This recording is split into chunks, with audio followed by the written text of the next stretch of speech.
to our logic.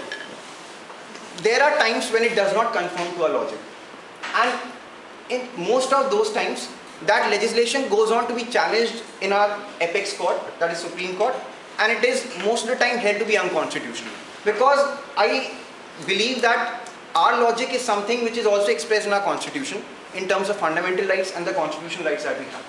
So it's said that most of the substantive laws that exist in our country are based on logic.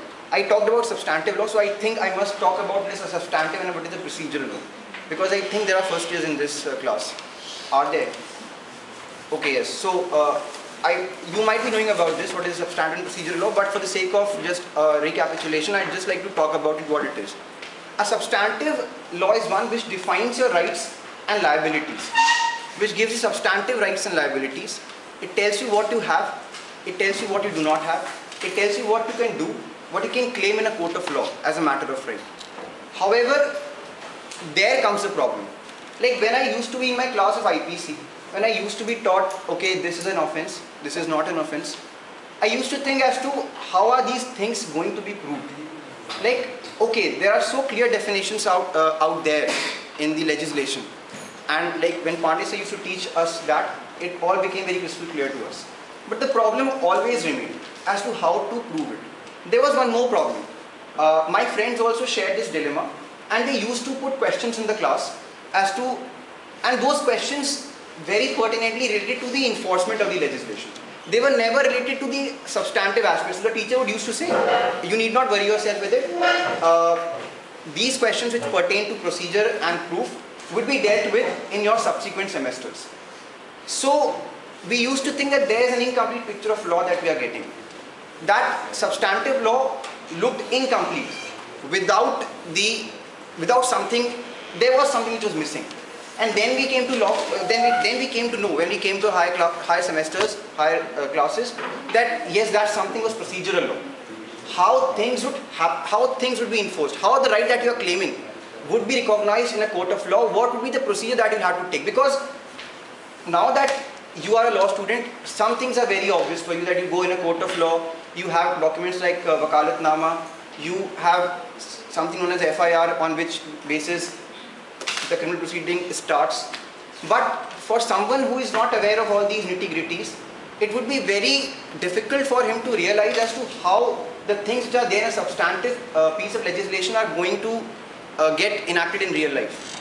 So that is why the IPC is not so bulky as CRPC. That is the reason why the Contract Act or why the Partnership Act is not so bulky as a CPC. Because these legislations are so detailed that they have taken care of almost everything out there. And that is why there is one more thing that I'd like to draw your attention to. Can anybody of you tell me the difference between an act and a code? Code is a comprehensive piece of legislation. It's a fragmented piece of legislation. Act is a fragment. It is specific on the particular thing. Code is a consolidated. Yeah, so they have brought out a difference very beautifully, very succinctly.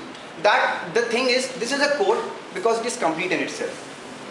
There is a very logical basis for this as well. If this code is going to be incomplete, there will be inefficiency in the court procedures, at least on paper.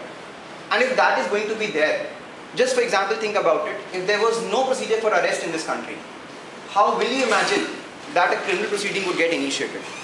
Because every section that is there in this act, every subsection, not every section, every subsection that is there, every line that is written there in each subsection of this legislation is very important.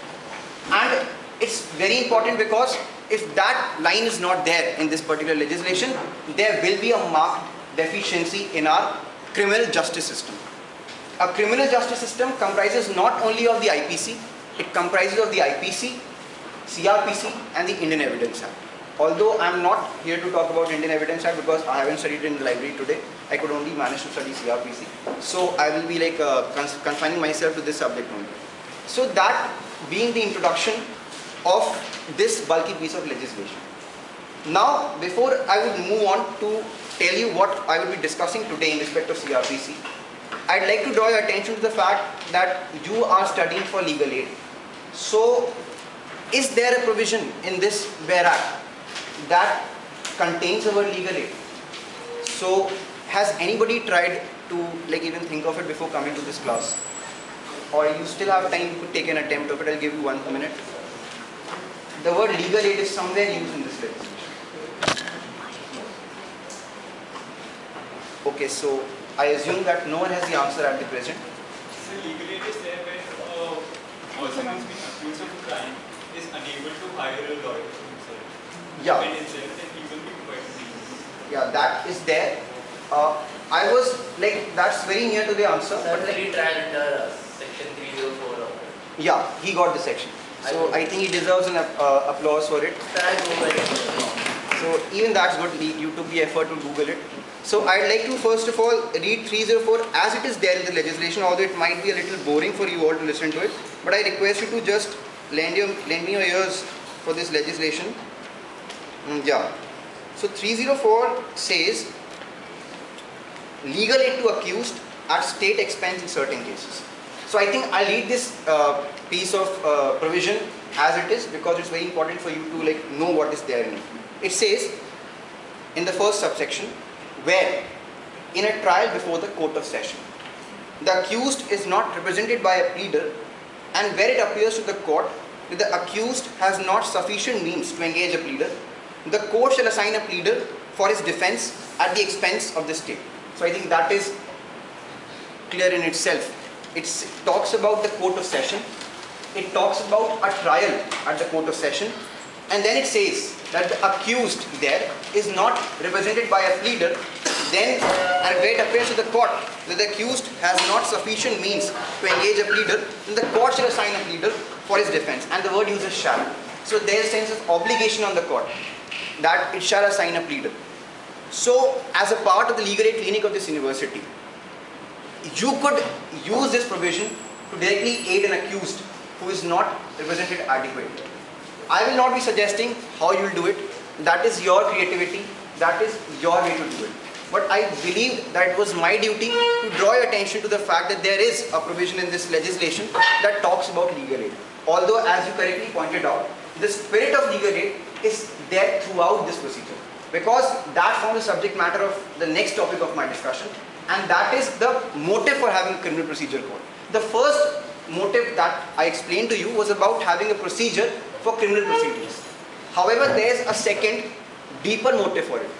How is our CRPC different from different from the procedural code of, say, a country like Saudi Arabia, where we all might agree that the human rights are not as validly respected as perhaps in our country. So that brings us to the second motive of this legislation, and that motive is to have a procedural law that takes into account the human rights of an accused, and at the same time ensuring the victim gets the justice. Now this is a very difficult goal to be realized, and you might be thinking that how is this relevant to the class for the paralegals today? But I think you must realize this fact, that as members of a legal aid clinic, as being a paralegal, you have a duty to understand at least the difficulty that is there in balancing the rights of the victim along with the rights of the accused. Because whenever a crime happens and is reported in the media, the first thing that happens is a public outrage against it.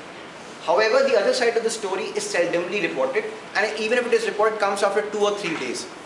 So what if there would have been a situation that on the first media report, the court would have acted?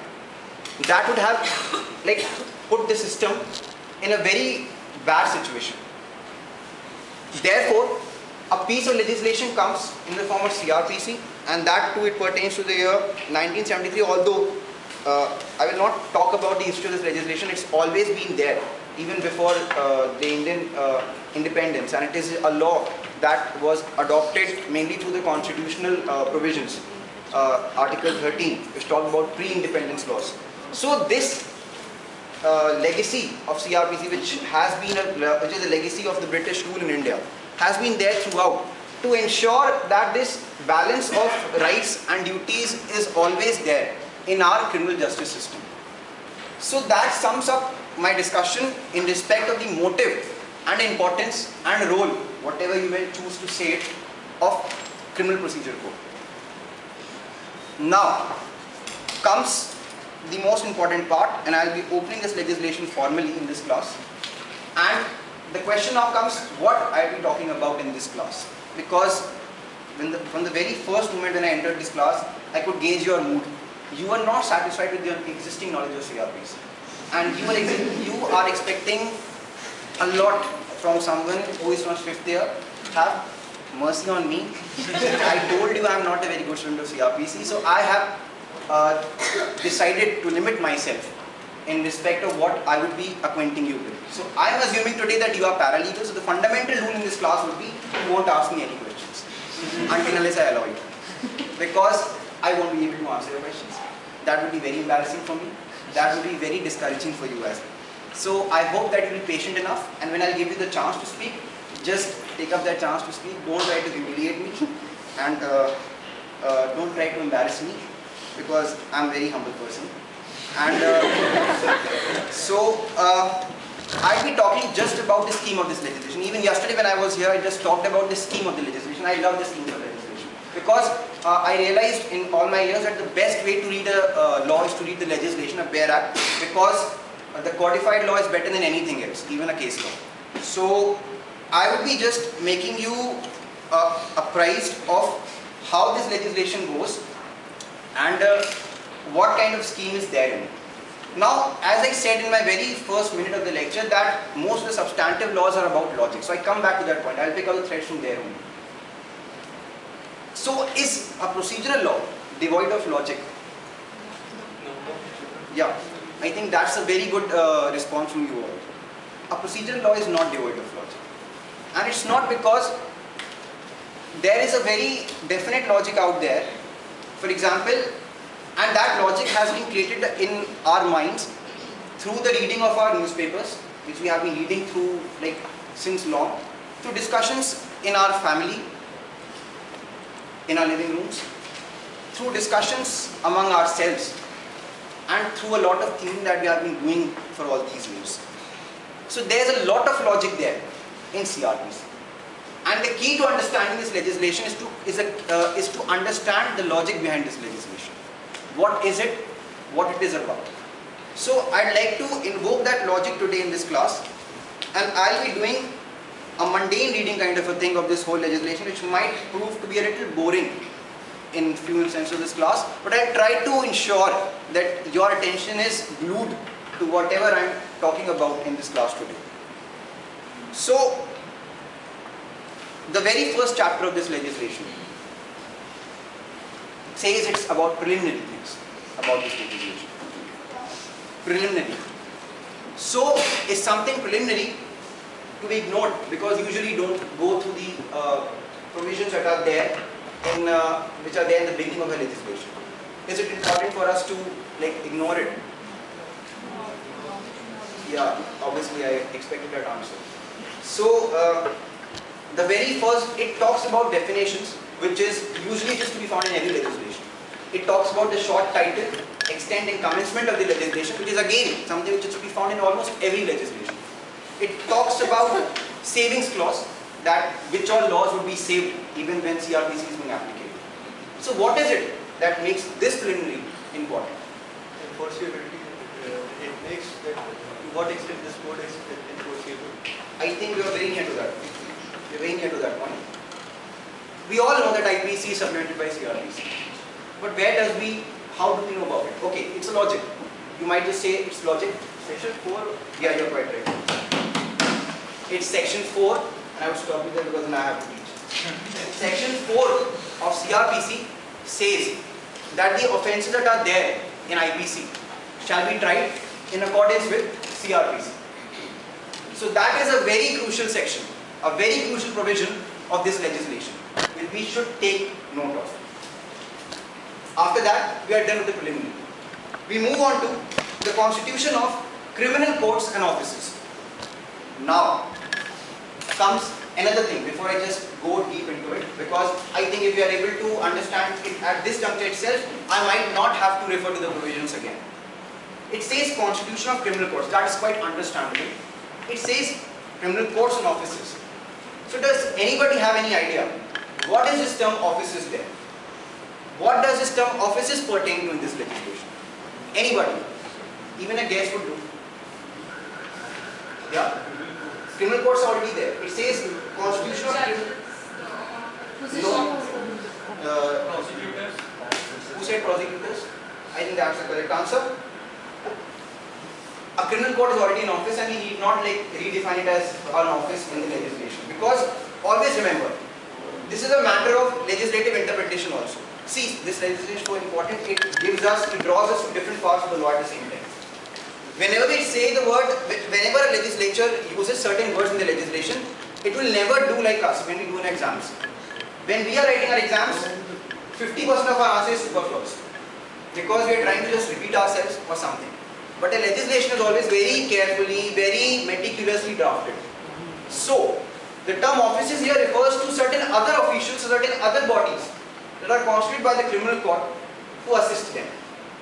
What could be those bodies? A criminal court is not the only office which is there under the CRPC. You might say police, but the police is constituted under separate state acts. There is a model legislation, Police Act 1861, I believe. You may check the year. But so that brings us to the point that police is already established under different law itself. Criminal courts are already there. So what is left is prosecutors. So the office of prosecutors is very important to, which is an important part of criminal law. You won't find prosecutors in civil proceedings. So there is a very special role for a prosecutor in respect of criminal justice system in India. I'd like to draw your attention to a very recent phenomena or very recent event that was talked about in the media. There was a prosecutor from Mumbai who made some charges of bias in favor of the National Investigation Agency, which is also it's according to because of that Samjhauta. That fact of that circumstances are not so important for this class, but the thing is, she did make some allegations in respect of her own employers. You could call the NIA as the employers in some sense. So now you would understand, NIA was the investigation agency. A prosecutor who is actually advocating the case of this agency is actually making allegations on that very agency itself. How is that possible? And on what basis are those allegations being made? This brings us to another fundamental principle of this legislation. It lays down a separation framework between prosecutors and investigation agencies. There needs to be a clear-cut differentiation of functions and duties and principles and ethics of these two different institutions. A police is different from a prosecutor, and as a matter of fact, if anybody asks you a question tomorrow that whether a police and a prosecutor could collude before presenting their case, whether the police could go to a prosecutor to ask, is it a good case to fight? So the prosecutor is duty bound not to answer such questions, because the prosecutor's duty is to present the facts of the crime before the court and not to go about in such a manner that it may seem that he is hell-bent upon having the accused convicted. No, that's not his duty. The role of a prosecutor is to only ensure that the facts of the case are impartially, unbiasedly put before the court of law, so that the court of law could come to a just conclusion based on those facts. So ideally, even if the facts of the case are weak, the prosecutor only has the weapon of his own arguments and nothing else. There can never be a pre-consultation or a post-consultation between the investigation agency and a prosecutor before they come to an agreement, before they present their case in a court of law. So, in that sense, we have understood to a great extent the gist of this chapter. So now you will be expecting me to give you a basic idea about the hierarchy of courts in this country. So initially I planned to give you a table that I could draw after having learned from a book in the library, but then I dropped the idea. Because perhaps I think in law you can never make clear demarcations. The only thing that we can do is to just understand it as deeply as we can. So I'll just talk about it without even drawing anything on the board, and I'll expect you to go home today and then look at it and try to even cross-check as to what I told was correct or not. So, as this legislation says, there are different classes of criminal courts in this country. A Supreme Court is not a criminal court, it's a court of record established by the Constitution. Similar is the situation with high courts, which have their various charters and acts, although a high court is a part, as Supreme Court is also, of CRPC, but they are not criminal courts as such. Their jurisdictions are not specified in this legislation because those are constitutional courts. I'm not using the word, I should desist from using the word constitutional court, but still, I think you get the idea what a constitutional court is. So, what are the courts that are there under this legislation? So, there are magistrates and there is a court of session. Who are these magistrates? Now, there are two kinds of magistrates. Why are these two kinds of magistrates there? So, could you please actually draw something like this so I can follow what you're trying to say, because I'm not very clear. I am still not in a hierarchy mode. I will be just coming to it, so we get to it. So there are two kinds of magistrates there. One is an executive magistrate, one is a judicial magistrate. This separation of magistracy is there because of a constitutional mandate in the directive principles of state policy, which says there shall be a separation between executive and the judiciary. So therefore in this legislation some powers are vested in executive magistracy, some are vested in judicial magistracy. So now I'll just come to judicial magistrates. There are two kinds of judicial magistrates and they form the bottommost ladder of the criminal procedure or the criminal justice system. There is a judicial magistrate of first class and then there is a judicial magistrate of second class. Obviously the second class magistrate is lower than the first class magistrate. Then we move on a little higher in the hierarchy of courts and we have chief judicial magistrate who is not, that's why I did not draw it, who is not strictly higher than a judicial magistrate because he is chosen among from the magistrates of first class. But there is an office of chief judicial magistrate with specific functions provided in this act, which I won't even talk about because that is beyond the scope of this class. Then after a chief judicial magistrate, we use the term court of session.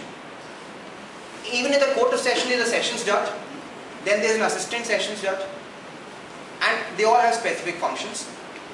Above the sessions judge, above the court of session comes the high court. And if appeals ever go even above that, then there is a Honorable Supreme Court of India. So that is a basic hierarchy that you can understand. There are details to it and that is why this chapter is too long. But I think it would be, you would now be able to understand that particular framework since you have got a basic idea of what the court hierarchy is in respect of criminal procedure system in India. After that, there is the power of these courts. The power of these courts, when it is referred to, it's about what kind of sentence that they can impose. I won't be talking about that again because it's again too detailed and it confuses you too much if I talk about it now. So it's enough for you to understand that chapter 3 contains power of the courts.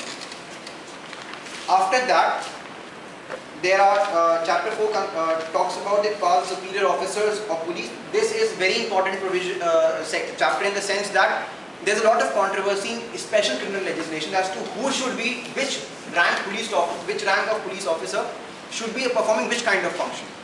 Because that is very pertinent in respect of human rights. Because when we say that a particular function is to be performed by a superior police officer, we assume that that superior police officer has a little bit sensitivity and a little bit more information about human rights because he has come through a very competitive piece of examination. So that is the main idea behind defining the powers of superior police officers. So in that reference, this chapter becomes important. Now we come to the initiation of criminal proceeding and now our daily lives logic would come into operation. Did anyone say something? So whenever it happens that a crime has been committed, what is the first thing that should happen? Or what our logic says? Yeah, there's a provision about the information of the offence.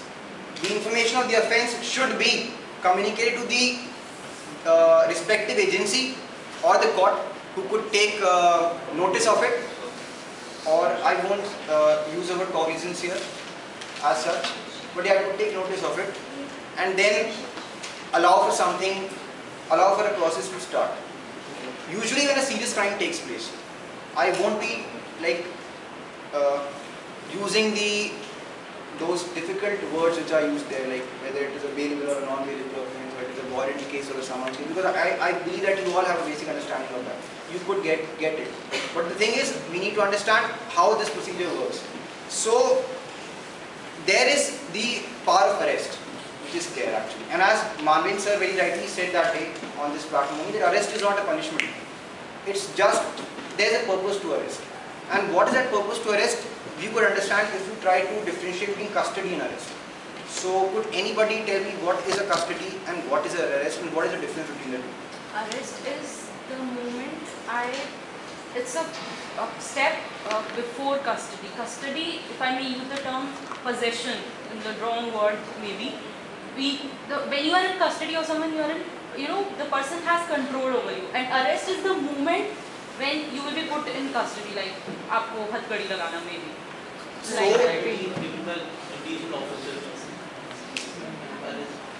so that is a problem there. The custody thing was very well explained by you. The term possession is not wrong to be used because possession defines control to some extent. But the thing is, the crucial difference between possession and between custody and arrest is that arrest is custody for a specific purpose. Custody is used in so many of our legislations, in so many of our laws, contract or like even custody is a very good example. Thank you for that. So custody is also used in child laws, but arrest is for a specific purpose, and that specific purpose is initiation of a criminal proceeding under the criminal justice system. So I believe that is a very crucial difference to be understood between custody and arrest, and that gives us a clue as to what is an arrest geared towards. It's towards initiation of the criminal proceeding, and therefore it's not a punishment. It's only to be, the power of arrest is only to be exercised when there is a reasonable apprehension that the accused will not cooperate with the investigating agencies of this system. So there comes arrest. But how is it to be ensured that this power of arrest is used very judiciously in accordance with the rule of law? For that purpose, this chapter of arrest of persons is very comprehensively defined. And I'll give you a very basic idea as to what kind of provisions exist in respect of arrest in CRPC. So the very pertinent provision here is when arrest is to be made without warrant. So our logic says it should be in serious cases, and I won't go into any of the provisions, mind you. I'm just telling that again. I'm just giving you a clue as to what is there in this legislation. So section 41 says when police may arrest without warrant. It's a very big provision. It's a very big provision. Then it also says that arrest on refusal to give name and residence. So from the title of this provision, you get a clue as to when arrest could also be made without warrant. So it's not only on happening of serious offences, but also when a person refuses to give his name and residence. There are safeguards for it again, but that is a matter of provision which you will need obviously after this class. Then there is a provision of arrest by a private person as well. There may be situations when we can envisage that